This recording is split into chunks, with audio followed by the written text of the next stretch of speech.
चंचल घोड़ नचावत आवत, चंचल घोड़ नचावत आवत।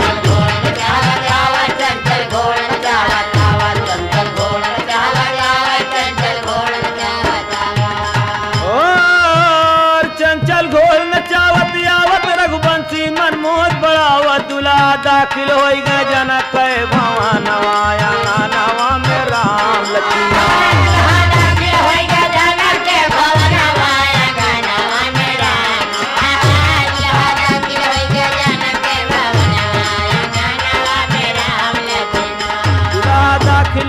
जनक भवनवा, आंगनवा में राम लक्ष्मण।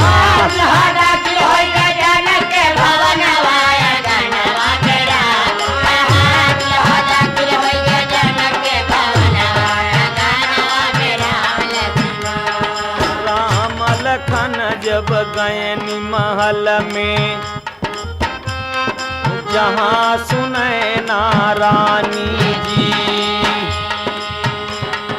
कनक सिंहासन पर आसन दई, भोजन पर सतयानी जी। जीवें राम लखन चार भैया, मेवा मधुर बखानी जी। अरे सखिए देखें रूप राम करे कसे कसयानी।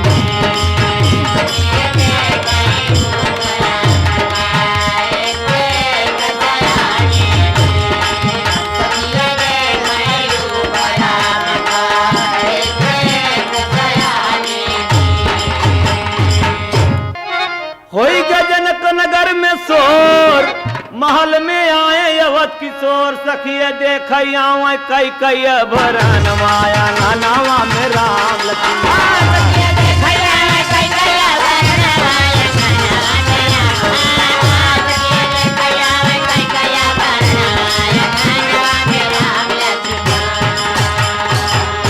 चारों भैया जब भोजन करते हैं तो सखी लोग गीत गारी का गावत हैं।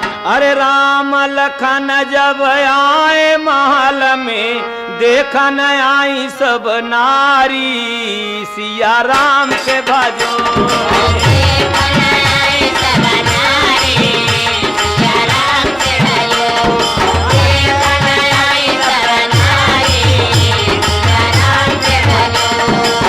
सासु परोसई सारथिया हो, सासु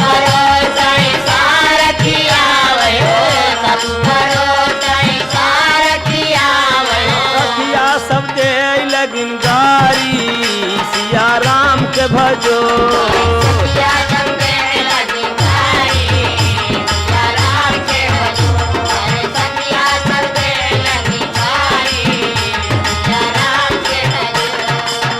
भोजन अमृत नाम के ही बरन हो, भोजन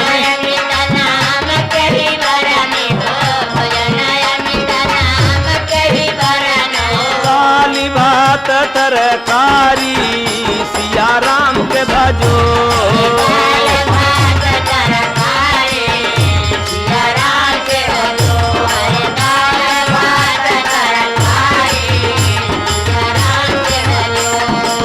रूप देखी वही अचरज लागई हो, रूप देखी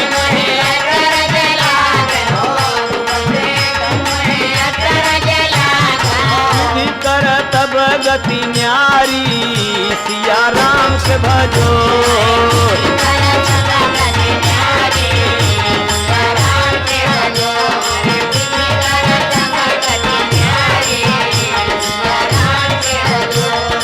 भगवान का सरहज कहत हईन, सासू सभी त सबई डर मानयो, सासू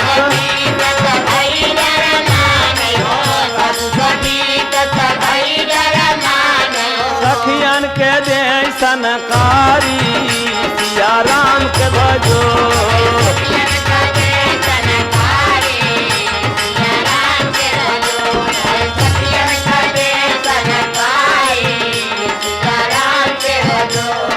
सब सखिया मिलके मंगल गाँव हो, सब सखिया सखिया मंगल गावे हो सब सखिया मिली मंगल गावे हो। आया भवन हमारी सिया राम से भजो।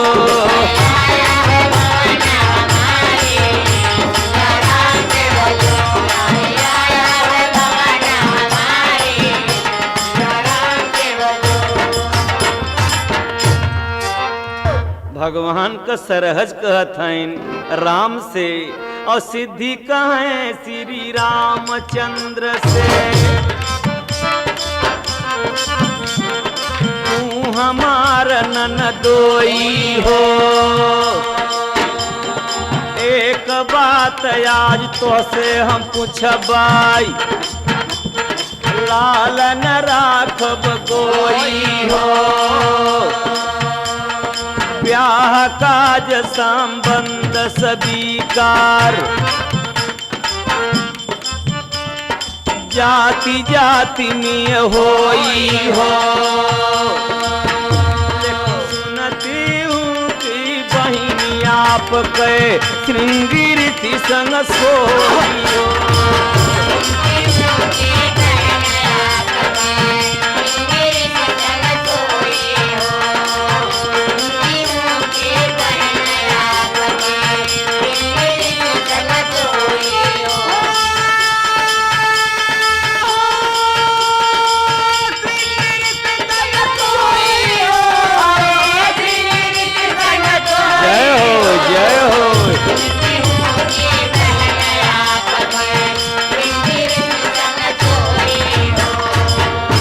तो बनते हो रघुवंश यदागी बनते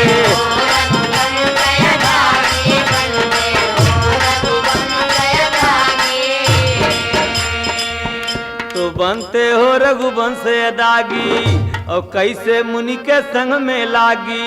अरे हमसे कह कथन कर सारा दस तनवा अंगना में राम लखी।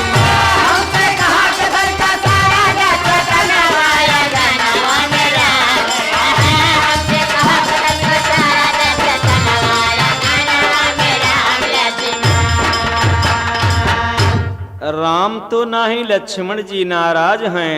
लखन कहा एक बात याद करो जो ब्रह्मा लिख दीना है। कहाँ संजोग हो तू है ताको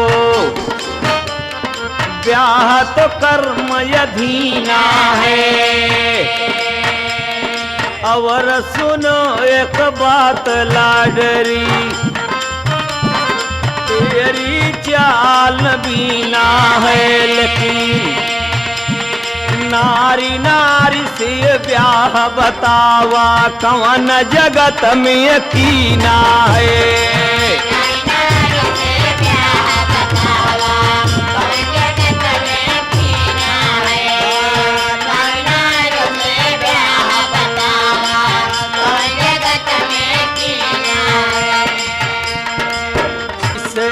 कहा लखन मुस्काई हंसने लागे चारों भाई।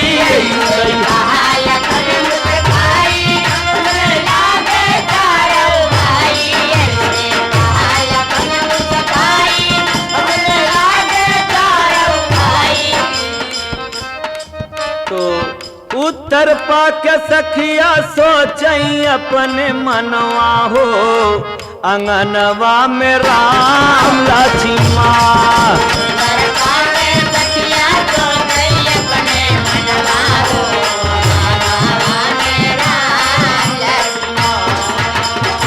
एक सखी कहाँ सुन लाल जी एक सखी कहाँ सुन ले राम जी। तो हई सके को जीती जी जानत हैं सकल दुनिया में तोहरे घर के रीति जी। खीर खाए सुत पैदा कैलीन हीन पति से प्रीति जी। अरे तोहरे तो सब महिये से उपजई हमारे यसन रीति जी।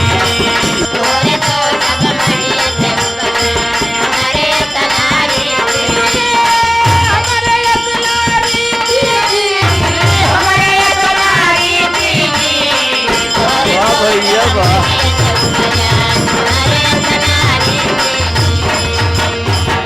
तो कही के हंसे लगनी सब नारी हो कही के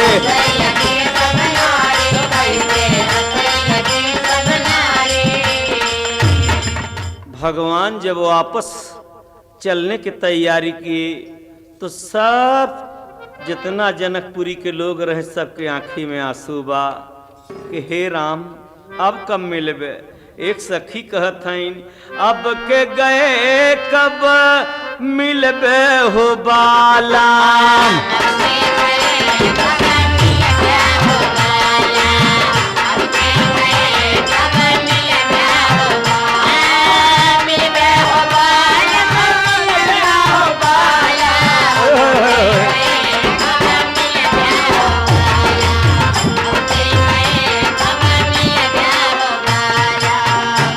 जेकर रही भावना जैसी हरि मूरत देखा तिन तैसी। सबके दिल में यही बा कि कहूँ राम एक दिना हमारे हियाँ रह जातिन। एक सखी कहत हईन कि अरे अब के गई कब यही बेहो बालम।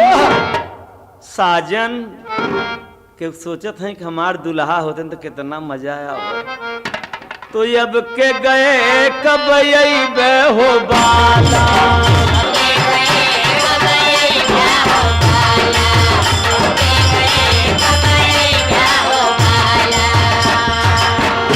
सखी कहत हईन एक दाई आयत दुल्हन पाए एक दाई आयत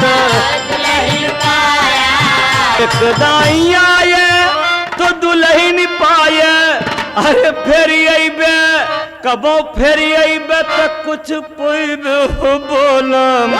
अब के गए कब अबे हो बालम।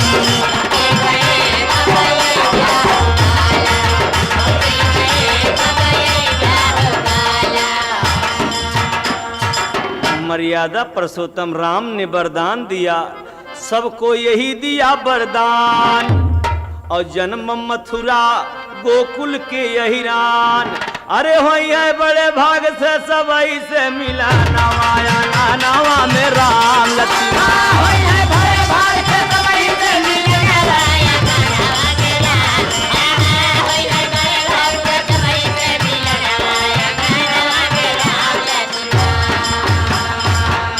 जब चले लागन तब एक सखी से नहीं बर्दाश्त भ कहाँ धीरे चल राम चलब तोरे संगवा।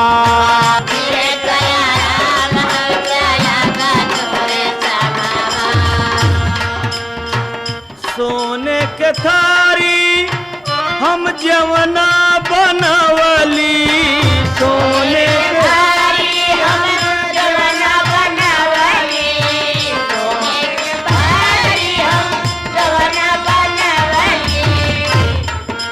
जेवा मोरे राम चलब तोरे संगमा।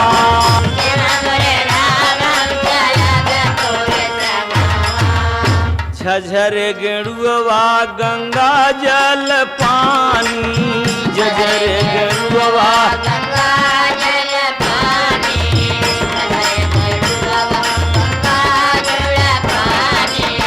अरे गोट मोरे राम चलब तोरे संगमा।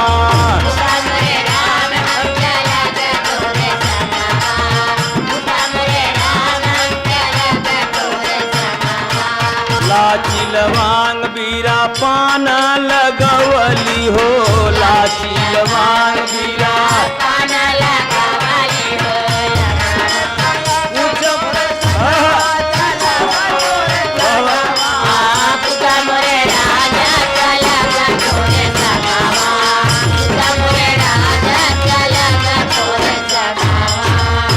फूल फुलवा में लोरी लोरी सजिया लगवली हो फुलवा में लोरी लोरी सजिया लगावली हो फुलवा में लोरी लोरी सजिया लगवली सजिया लगवली राजा सजिया लगवली सजिया लगावली राजा सजिया लगावली सजिया लगावली राजा सजिया लगावली हरे सो मोरे राजा चलब तोरे संगमा सबरे राम चलब तोर संगमा सबरे राम चलब तोर संगमा तो मालिक रखे सब कसान तो हंसी हंस कहे लगे भगवान अंगनवा में राम लक्ष्मण अरे कायम रहे जिंदगी पुनवैया मिलनवा अंगनवा में राम लक्ष्मण आके बुला लिया वाट ब्रज के लाने